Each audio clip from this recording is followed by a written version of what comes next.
نعم. تفضلوا. ولنا. بسم الله الرحمن الرحيم. الحمد لله رب العالمين،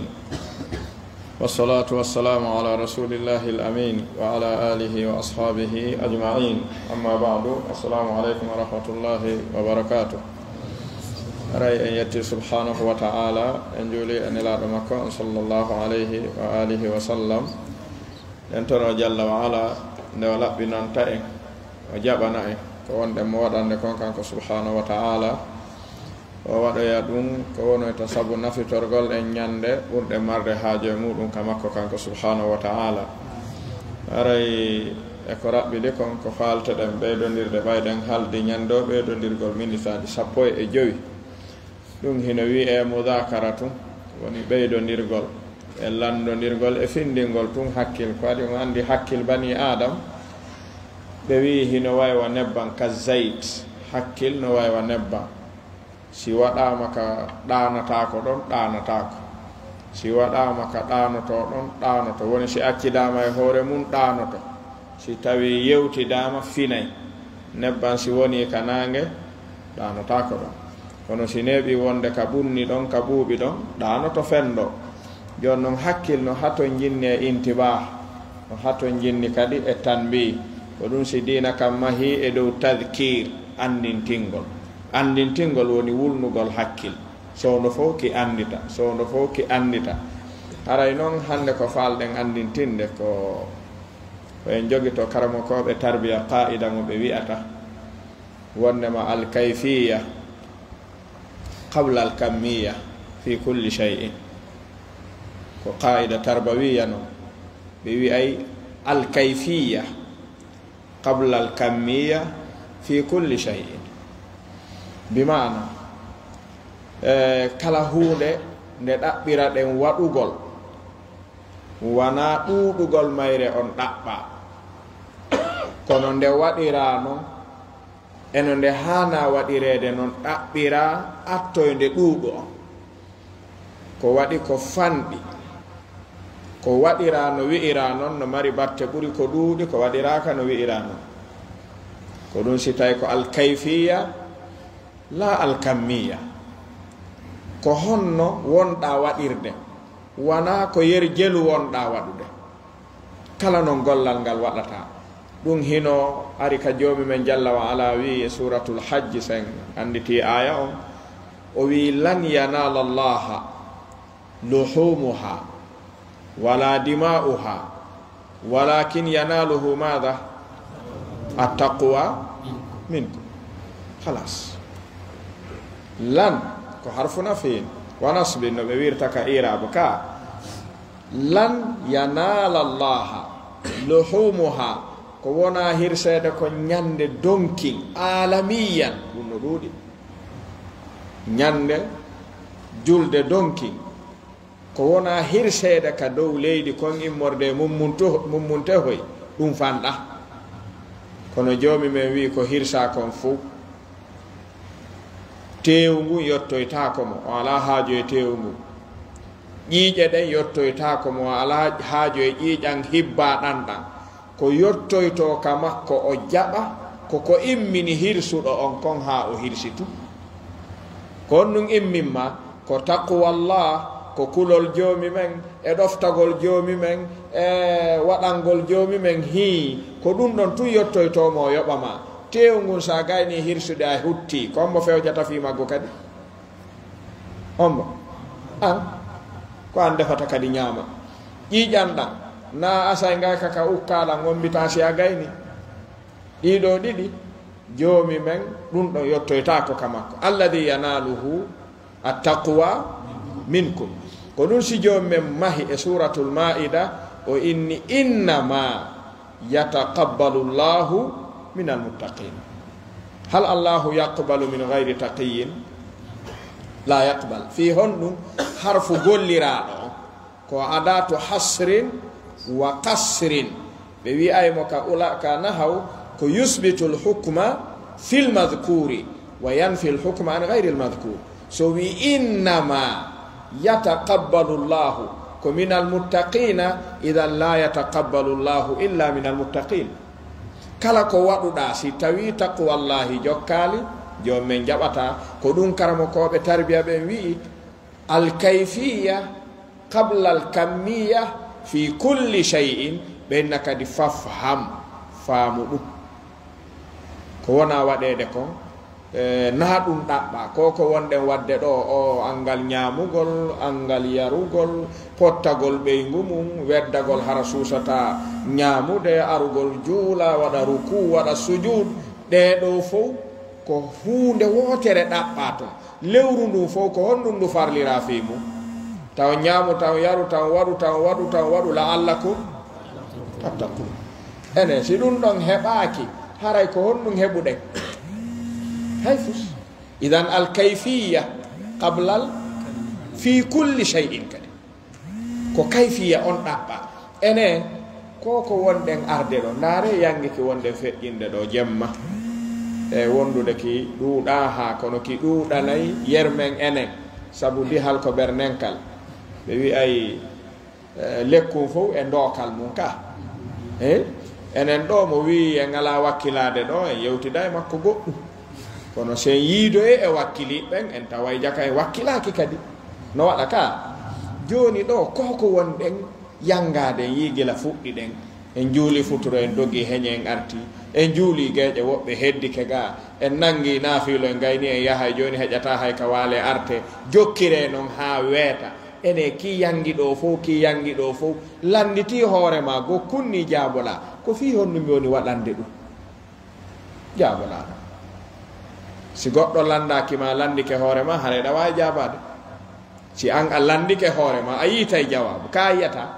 ay ko fi honɗum kala kan hooti harana taqwallahi kulol joomi men immimma haray faamu ɗum ɗon yahata e ko joomi men yoɓoyta kon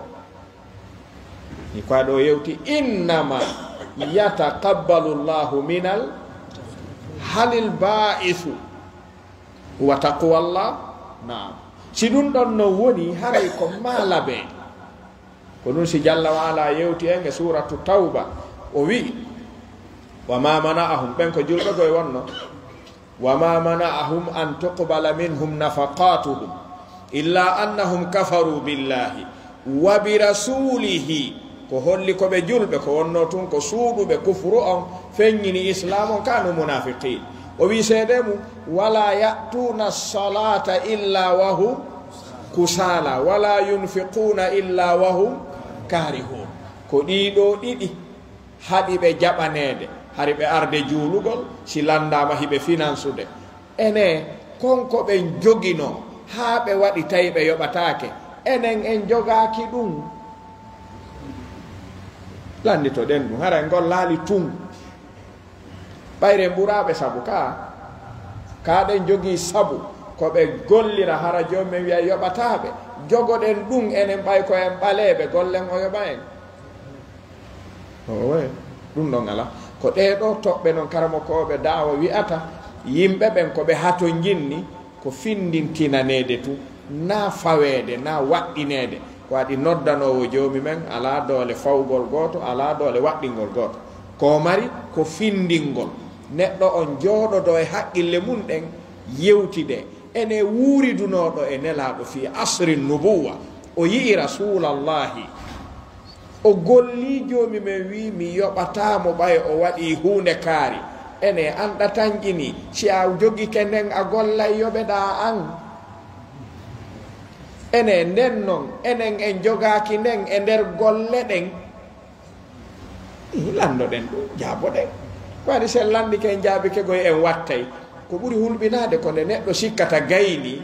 yahe ha maaya tawa jaka hari gaynaɗi no hulɓini hara a moƴƴintinta ton a artata ɗo moƴƴintinna e mi anda no gaynata ko ya andu taguma on noon jawabu on hara jawabu on ko ɗo hanuɗen ko ɗiɗo hana ɗen wowlanede bimana ɗo ya yahu fewtoya goɗɗo aynitu hoorema taw ɗo yen sappo yimɓe ɓen sappo ɗen hoore men ko waɗi ko si en daɗigoy woni daɗama goto fof emen ko ettiɗa wo si fof naato yi aljanna an si a naato yaali haray aljanna naatama na kono haray naataka faamen no woɓɓe yiidata e nelaɗo wuurida e nelaɗo ɓe golla wi'angal yo waɗe joomi men wiya ɓay ɓe jogii kunɗo mi yoɓataɓe ara ɓaawo gila duuɓi wulure ko fawi ka nelaɗo nela jogoɗa kun golla an wi'a a hettoyay ɗum an woni hombo wowli honno wiyeteɗa on to jeeɗa ɗum no hato jinni andugol joomi men wi o yiɗa ha amanowo dewal makko ngal ko ɗum so yiɗi a rida sika noddinanu ɗon andi no shar'ina si neɗɗo nani ashhadu an la ilaha illallah so jokkitimo o wi ay raditu billahi rabban wa bil islami dinan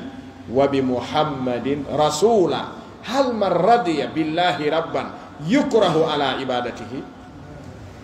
hal yakrahu ibadatahu hal man radiya bil islami dinan hal yakrahu hadha din wata wonde hal man radiya bi rasulillahi rasulan hal yukrahu ala tibaihi wa ta'assi bihi a joni ko orida ɗo landoto ɗen tawsi ɗen jogimo ene ɗen jogi o wela e ɗen wela allahu on harana hunde kono wele si tawi no wele ko waɗata wo e ko welata ma kon tigiri ko ha moƴƴa waɗata kono noon si tawi ala moƴƴude timma aray moƴƴaligoy no jeeya ko falɗen wadde intiba hooten en fof miijitoyɗen ko ɗum ɗon tun wawɗen wadde natafakkar wonata nabba fine hino jeeya e ko faala ɗen jangitude on andi madahibul fiqhi karamo koɓe fiqhu ɓe wi'ay yo neɗɗo rento attalfiqu fil ibadat ko wiyete attalfiqu fil ibadat ko neɗɗo on tawgol huwa imma muntasibun ila madhabin aw muqallidun li madhabin o wona dambiɗo e madhabu ma wona humiɗo e madhabu ɓay o wawasi wona ɗum o wona kadi gollowo ko lundi madhabu on ko wi'i kon hara o anda gandal madhabu goo on andi hara wala gollude hay hunde dina ala sabilil misal darten moƴƴa on yiiɗi naafiloji wonɗen naafude o tarawih on andi ko darɗe ɗiɗi wonɗen juulirde ɗon andi julde farilla nela ɗon dotti no waɗirteno haa ka waɗete ta juutin ta ɓitti yimɓe ɓen ta ɓitti ɓe maaki mo juulana e hoore mum yo juutinir no faalirawo ɗen andi ko naafilo juutinte haa ɓayɗo fof no suɓi no andi ka immiɗo désert ari ka juulirde ɗo no suusiwide no juuti na kon no addi mo ko juutingol addi mo ka kono joni ndaare ɓe yiiɗo o tayya faala ɗen jangitude kana fiiloji men ɗe darɗe ɗiɗi ɗe wonɗen juulude ɗon andi ka tayya ɓurɓe ɗuuɗude almamiɓe men ɓen kaka abduhu wa rasuluhu ɓe woni haaɗude ɓe salmina fi immanagol ɗiɗi kadi linatanabbaha li hada bimana si tawi neɗɗo enen yimɓe sunna afrique ga lagine no jeeya e mum ko madhab malikiya tawɗen ga kono ko madhabu hanbaliya wonɗen gollirde ga enen ka yimɓe sunna ko madhabu hanbaliya woni ɗoworde ka ibadat joni ene ɗon andi ka madhabu hanbaliya as-salatu ala nabi fi salah on andi ko rukunu min arkani salah ka hanbaliya ko rukunu min arkani salah ɗon andi as-salatu ala nabi fi salah ka madhhab hanbaliya ko sunnatun min sunani salah ka kamɓe ɓe jaɓa ko rukun malikiya ɓe jaɓa ko rukun kamɓe ko ɓe jaɓi ko sunna kamɓe si ɓe hewti ka abduhu wa rasuluhu ɓe salminay ko waɗi ko ɓe fiɓi ɗum ɗa ko fadila ko sunna enen noon ɗen fiɓi accuɗo ɗum ɗon wo bonnay julde nden ko waɗi ar rukun ma ida turika sahwan aw amdan batalati salatu bi tarkihi ɗum woni rukun ka joni si tawi darɗe ɗiɗɗe juuleten ɗen siko juma darɗe ɗen ɗiɗi ɗen suusi salminde ka abduhu wa rasuluhu siko iidi darɗe ɗen ɗiɗi den suusi salminde ka abduhu wa rasuluhu ko fi on sunanur rawatib ɗum ɗo honno tahiyatul masjid e sunanur rawatib buy e meɗen kaka abduhu wa rasuluhu salminta landodiren ɗum fi honɗum hombo newnani en ɗum on ɗum hatta hewten ka salatu ala nabi ɗon andi ko fiɓuɗen kon mo juuli acci ɗum julde makko nen bonay madhab hanbaliya no jaɓi mo acciru assalatu ala nabi fi salat julde nden nde boniray mo kono noon sen darti ka wonɗen juulude to nokkeli buy kaka abduhu wa rasuluhu almami on woni salminde ko si a ñoƴƴay yaha ha timminoya si salmina jokkodiro sa tewtike mo ɓurɓe ɗuɗude ɓen si ɓe salmini tunga salmini kaka abduhu wa rasuluhu wonɗon salminde jon noon haray ɗo ɗon andi haray ɗen gollude ko jaɓuɗen jaɓatake sellali moƴƴali hara noon en jokkiray ni tun en sansata ɗum